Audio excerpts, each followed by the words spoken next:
Hello guys, welcome back to my YouTube channel Rekha classes. तो दोस्तों, जैसे कि आप सभी को पता है कि आपकी जो केवीएस और एनवीएस में जो है वो वैकेंसीज निकली हैं और ये जो है वो काफ़ी टाइम पहले निकल चुकी हैं।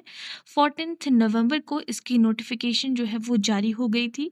और मैं यहाँ पे आप लोगों को बता दूँ, आज की इस वीडियो को आप लोगों के सामने लाने का मोटिव यही है क्योंकि बहुत से स्टूडेंट्स जो हैं वो फाइनल डेट का वेट कर रहे होते हैं, बट कई बार कुछ ना कुछ प्रॉब्लम्स की वजह से कई बार साइट नहीं चल रही है, फिर सोचते हैं कुछ दिन बाद हम इस चीज़ को फिल करते हैं।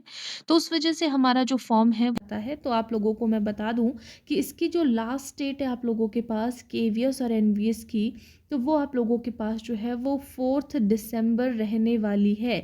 यानी कि आज से 4-5 दिनों के बाद आप लोगों की यहाँ पे केवीएस और एनवीएस की फॉर्म फिलिंग जो है वो बंद हो जाएगी। तो ये चीज़ आप लोगों ने ध्यान रखना है। तो मैं यहाँ पे थोड़ा बहुत आप लोगों को इस चीज़ के बारे में बताऊंगी।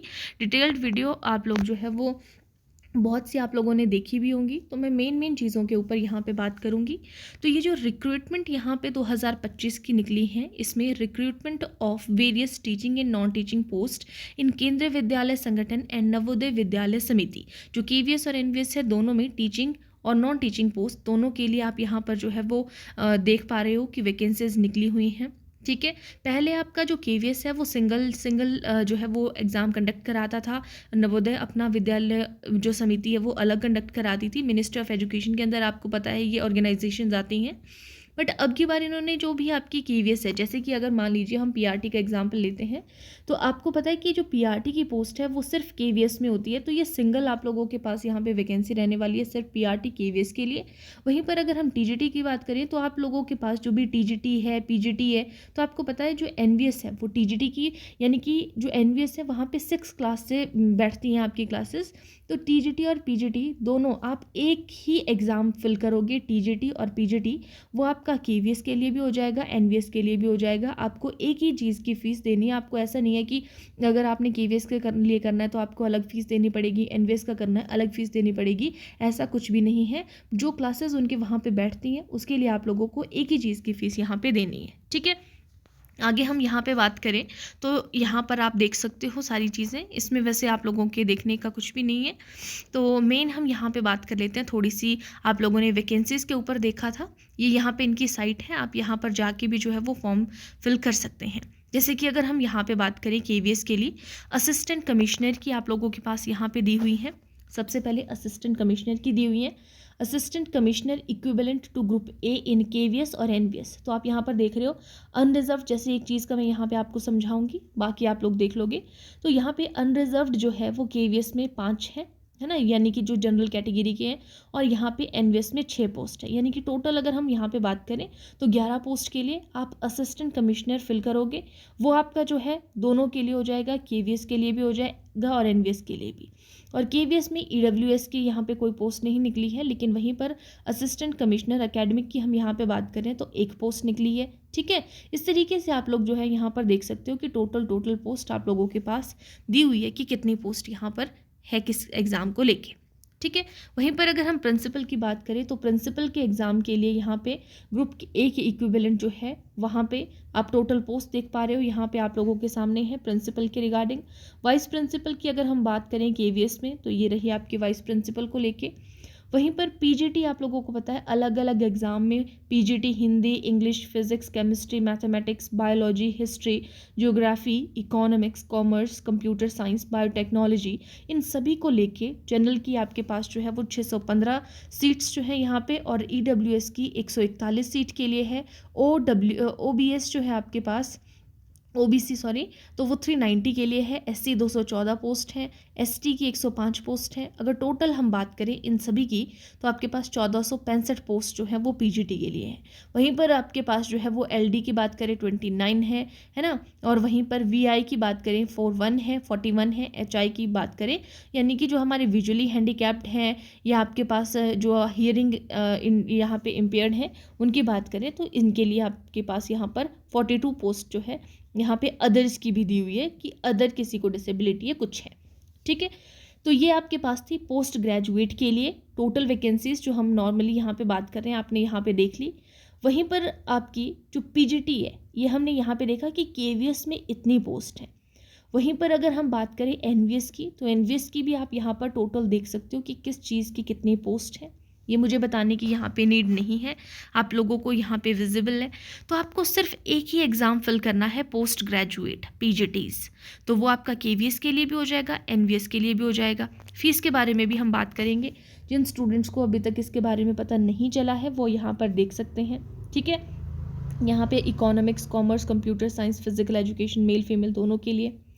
अब यहाँ पे पीजीटी है हमारे पास, मॉडर्न इंडियन लैंग्वेज जो भी आपकी मॉडर्न इंडियन लैंग्वेज है, जैसे असमीज़ है, गारो है, तमिल है, तेलुगु है, उर्दू है, बंगला है, मणिपुरी है, इनके लिए भी आपके पास एनवीएस में जो है यहाँ पे वैकेंसीज़ हैं।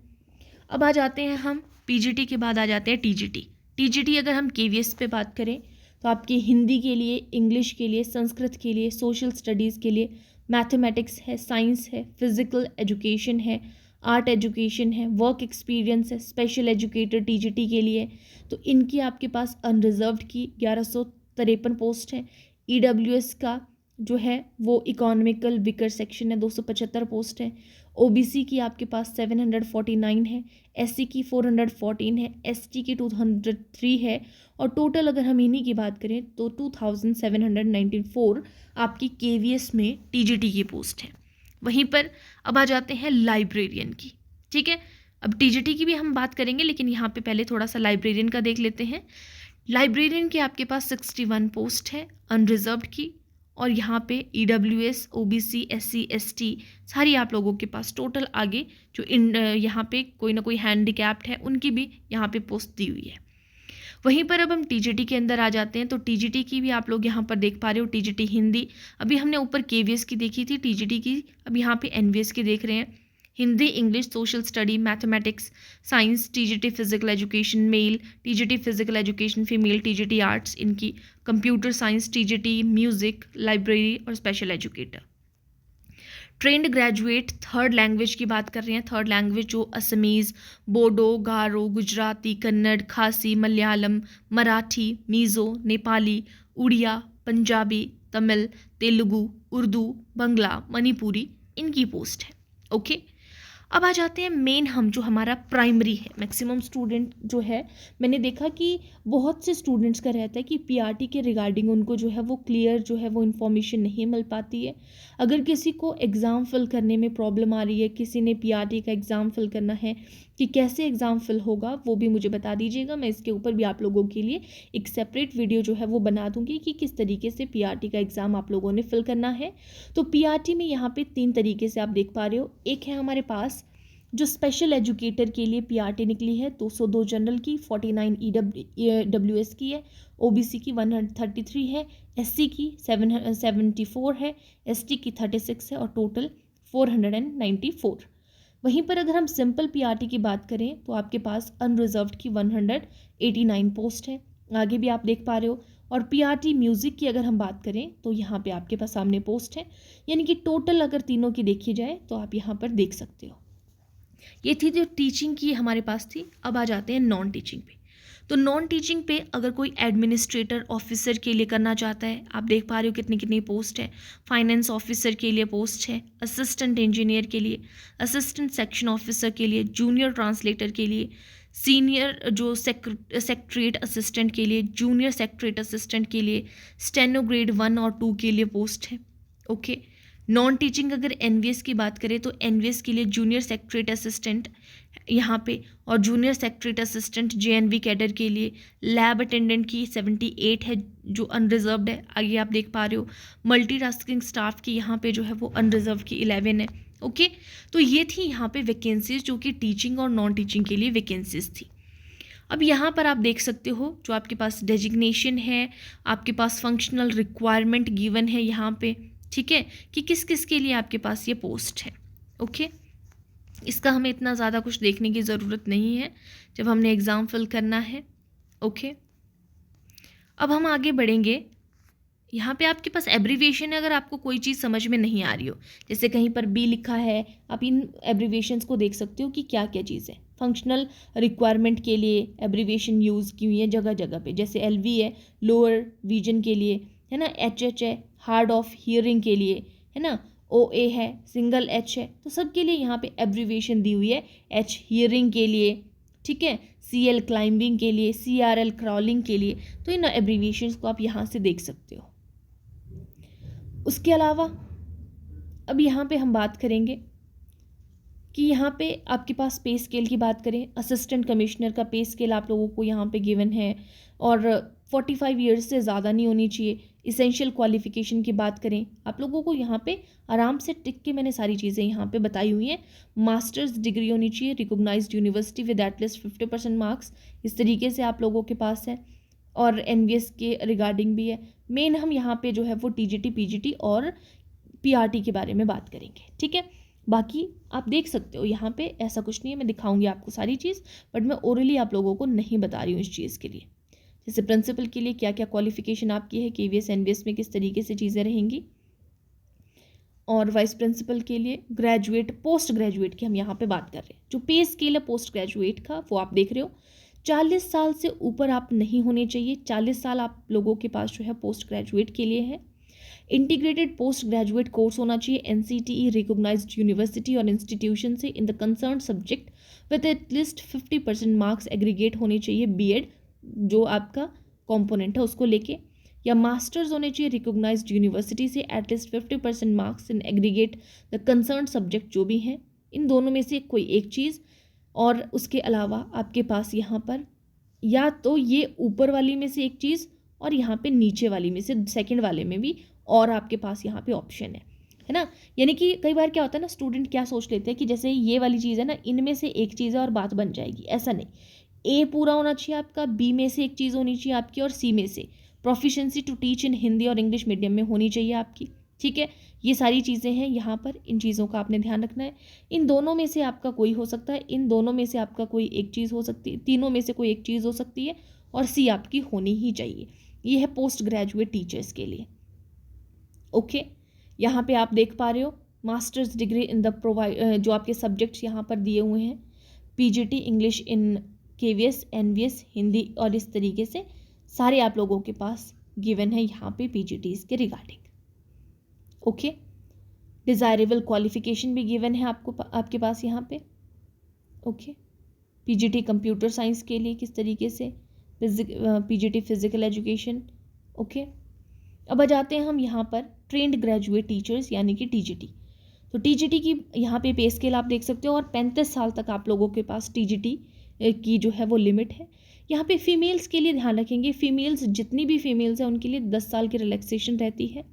कैटेगरी वाइज भी हम यहाँ पे आगे भी बात करेंगे, कैटेगरी वाइज भी आप लोगों को कुछ रिलैक्सेशन दी गई होती है, लेकिन फीमेल के लिए 10 साल की। अगर मान लीजिए कि आपकी इस टाइम जो है वो 30 साल है, तो 40 साल तक आप लोग जो है वो इसका एग्ज़ाम दे सकते हो। तो ये आप लोगों के पास है यहाँ पे ट्रेंड ग्रेजुएट टीचर यानी कि TGT की बात कर रहे हैं। KVS के लिए क्या होना चाहिए, NVS के लिए क्या होना चाहिए, इस तरीके से दोनों सेम है, दोनों में ज़्यादा डिफरेंस नहीं है, बट हाँ आपको मेंशन किया हुआ है कि ये चीज़ है। 4 इयर्स इंटीग्रेटेड डिग्री होनी चाहिए NCTE रिकॉग्नाइज्ड यूनिवर्सिटी या इंस्टीट्यूट से, 50% marks in the concern subject as well as the aggregate जो BEd कॉम्पोनेंट है उसको इंक्लूड करते हुए, ठीक है। और वहीं पर आपके पास सेकेंड में इसके और में आपके पास जो है वो चीज़ें दी हुई हैं, ओके। सेकेंड में इस तरीके की आपने चीज़ों को ध्यान में रखना है कि क्या क्या चीज़ें आपकी हो सकती हैं, क्या क्या चीज़ें होनी चाहिए।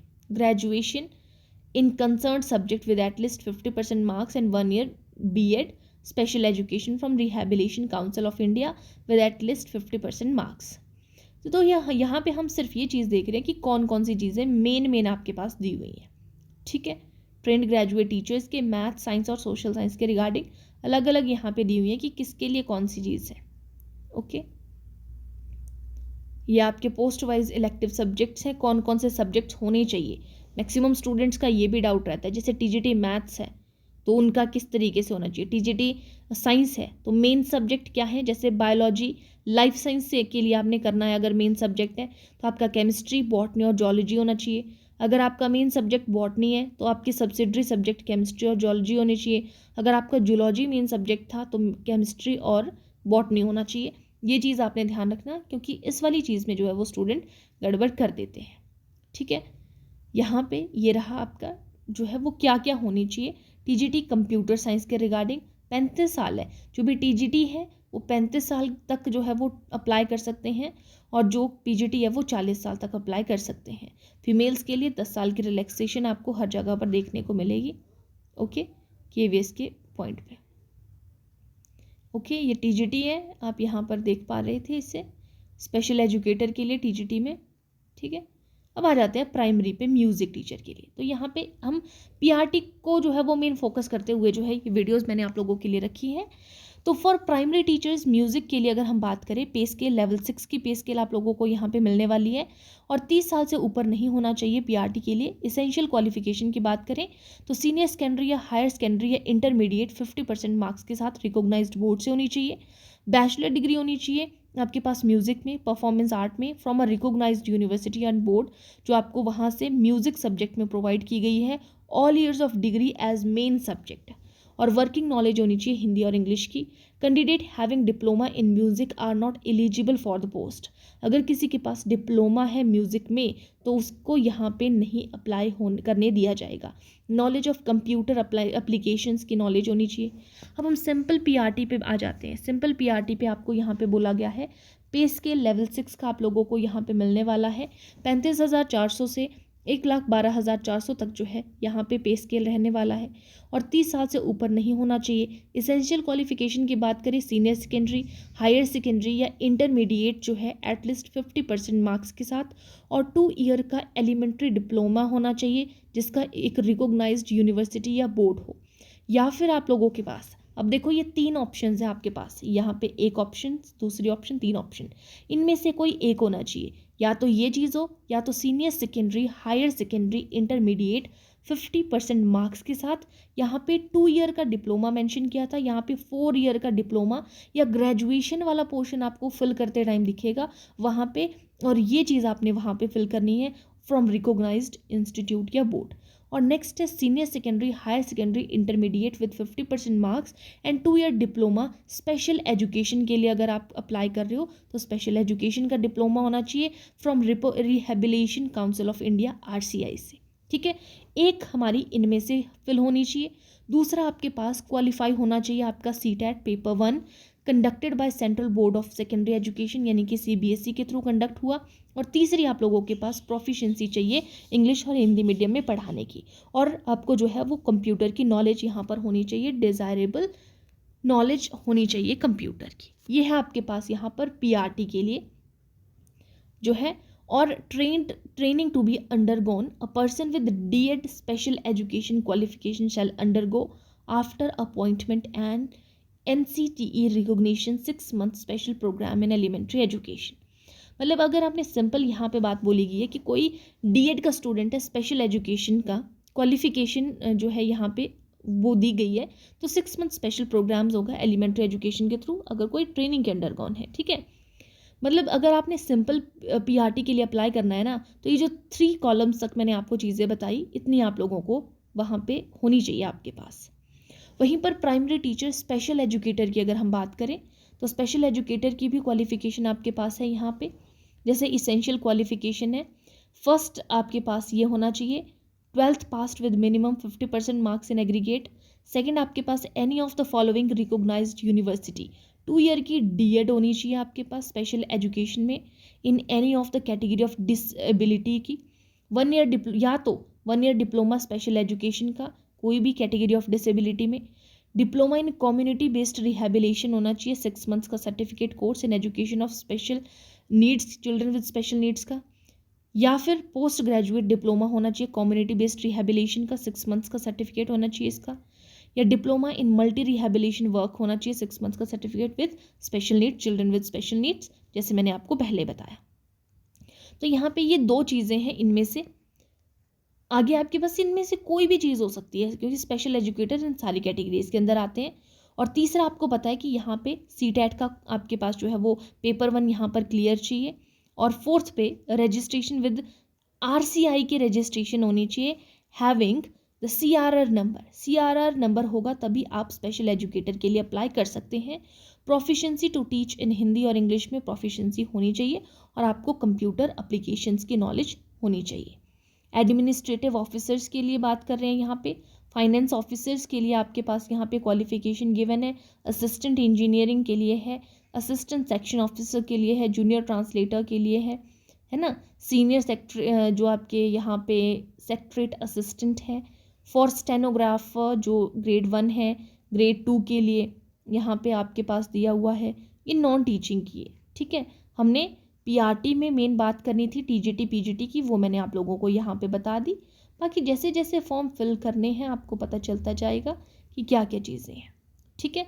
ये आप लोगों के केवीएस और एनवीएस आप देख पा रहे हो यहाँ पे, जैसे असिस्टेंट कमिश्नर है, केवीएस और एनवीएस दोनों में होता है, प्रिंसिपल दोनों में है, वाइस प्रिंसिपल केवीएस में होता है, एनवीएस में वाइस प्रिंसिपल की पोस्ट नहीं होती है, पीजीटी दोनों में होते हैं, टीजीटी दोनों में है, पीआरटी सिर्फ केवीएस में होते हैं, एनवीएस में नहीं।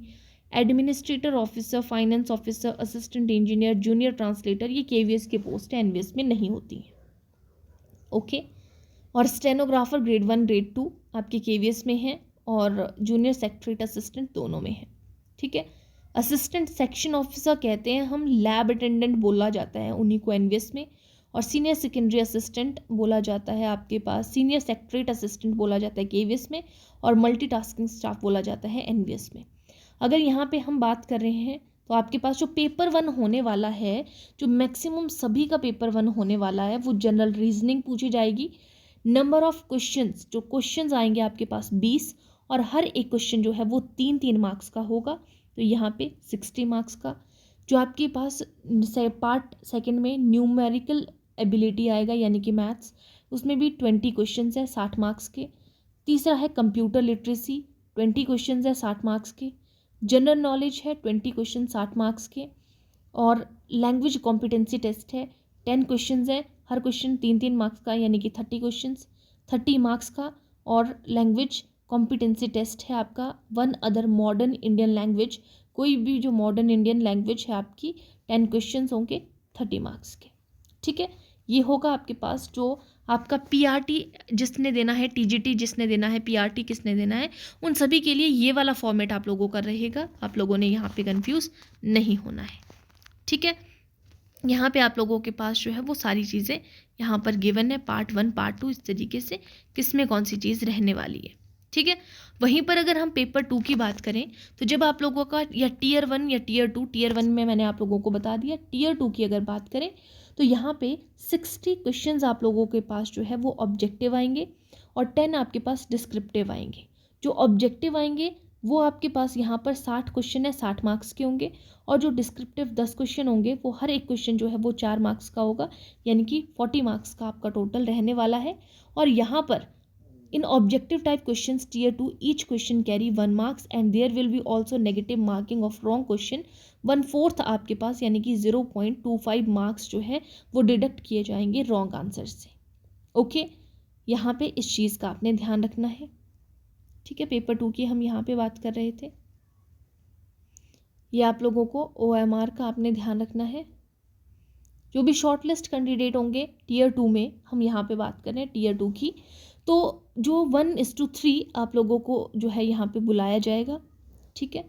अलग अलग चीज़ के लिए अलग अलग दिया हुआ है, ठीक है। 1:3 होगा जो नॉर्मल है, और जो यहाँ पे जिनके जो है वो जैसे आपके candidate securing marks equal to the last candidate in the range of 1:5 भी, जिसमें ज़्यादा होंगे उस हिसाब से वहाँ पे वैसे बुलाया जाएगा, ठीक है। यहाँ पे जितनी चीज़ें आप लोगों को यहाँ पे बताने की थी वो मैंने आप लोगों को यहाँ पर बता दी हैं, कि कितनी पोस्ट है वो आपको पता होना चाहिए, और आपकी जो है वो क्वालिफ़िकेशन आप लोगों को एग्ज़ाम के रिगार्डिंग पता होनी चाहिए। और अगर अब हम फ़ीस की बात कर लें तो आप यहाँ पे देख पा रहे हो एग्ज़ामिनेशन फ़ी और प्रोसेसिंग फ़ी दोनों अलग अलग यहाँ पे दी हुई हैं, लेकिन जब आपने फ़ीस देनी है तो वो आपको एक, जैसे मैं फिर से बता रही हूँ, अगर आपने किसी ने पीजीटी के लिए अप्लाई करना है तो आपने पीजीटी, एनवीएस और केवीएस दोनों के लिए जो है वो फ़ीस आपकी 2000 रहने वाली है। आपको अलग अलग 2-2 हज़ार देने की ज़रूरत नहीं पड़ेगी। तो यहाँ पे आप देख पा रहे हो कि आपके पास यहाँ पर जो है वो 2700 जो है वो टोटल फ़ीस रहने वाली है, 2800 सॉरी असिस्टेंट कमिश्नर की, प्रिंसिपल की 23 और 5 इकट्ठा करके ये भी आपके पास 28 आएगा, ठीक है। वहीं पर अगर हम पीजीटी की बात करें तो 2000, यहाँ पे जितने भी एग्ज़ाम है बीच में टीचिंग को लेके खासकर, तो वैसे 2000 ही वैसे, तो पीजीटी की 2000 रहने वाली है, टीजीटी की 2000 रहने वाली है, पीआरटी की 2000 रहने वाली है, ठीक है। बाकी भी आप यहाँ पर देख सकते हो, इन सभी की फ़ीस जो है वो 2000 रहने वाली है, ठीक है। यहाँ से यहाँ तक अगर मैं जितनी भी पोस्ट यहाँ पर देख पा रही हूँ, तो ये इनकी फ़ीस जो है वो आपकी 2000 ही रहने वाली है, ठीक है। वहीं पर उसके आगे अगर हम बात करें तो ये 1700 रहने वाली है। सीनियर सेकेंडरी असिस्टेंट, स्टेनोग्राफर और junior secretary assistant, lab attendant, multitasking staff की 2000 यहाँ पर फीस रहने वाली है। Okay, in case of a candidate is applying for similar post, KVS और एनवीएस में दोनों अगर सिमिलर पोस्ट के लिए कर रहे हो, ही और शी विल हैव पे फी फॉर सिंगल पोस्ट, आपको सिंगल पोस्ट के लिए ही फीस जो है वो पे करनी है। ओके, इस चीज़ का आपने ध्यान रखना है। बाकी आपको पता है कि अगर आप लोगों को एग्ज़ाम फिल करना है तो कोई इशू नहीं है, आप आराम से जो है वो फ़ीस तो देनी ही पड़ेगी। और रजिस्ट्रेशन ओपन जैसे मैंने आपको बताया था 14 नवंबर 2025 से जो है वो स्टार्ट हो गया था, और क्लोज जो है वो 4 दिसंबर आपके पास 2025 को जो है वो कंप्लीट यहाँ पर क्लोज हो जाएंगी आपकी जो फिलिंग डेट है। ओके, तो इन चीज़ों का आपने ध्यान रखना है। बाकी अगर किसी को पीआरटी का एग्ज़ाम फिल करने में प्रॉब्लम आ रही है, जैसे मैंने देखा अभी था, तो आप लोगों ने बता देना है। इसके ऊपर भी मैं आप लोगों को वीडियो बता दूंगी। तो मेरा मेन फोकस यहाँ पे पीआरटी, टीजीटी और पीजीटी को लेके था, तो वही चीज़ मैंने यहाँ पे आज की वीडियो में आप लोगों को बताई। तो अगर आप लोगों का कोई भी डाउट होगा तो आप कमेंट सेक्शन पे बता सकते हो। Thank you.